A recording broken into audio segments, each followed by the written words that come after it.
Road സുരക്ഷ കാത്തുസൂക്ഷിക്കുന്ന വ്യക്തികളാവുക എന്ന മുദ്രാവാക്യത്തെ ഉയർത്തിപ്പിടിച്ചുകൊണ്ട് മറ്റക്കുഴി ഹാഗിയ സോഫിയ പബ്ലിക് സ്കൂളിൽ all Kerala inter school under 15 football tournament നടത്തി.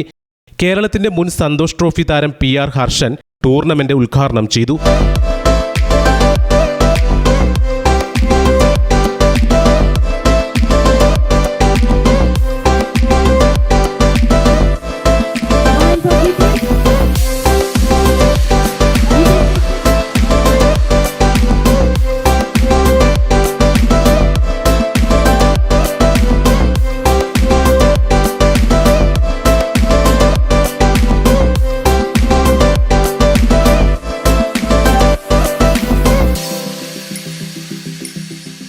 തിരുവാണിയൂർ ഗ്രാമപഞ്ചായത്ത് president CR Prakashan, school principal Latha Roy, school secretary TB Kurian, school treasurer Cyril Eldho, management പ്രതിനിധികൾ തുടങ്ങിയവർ സന്നിഹിതരായിരുന്നു.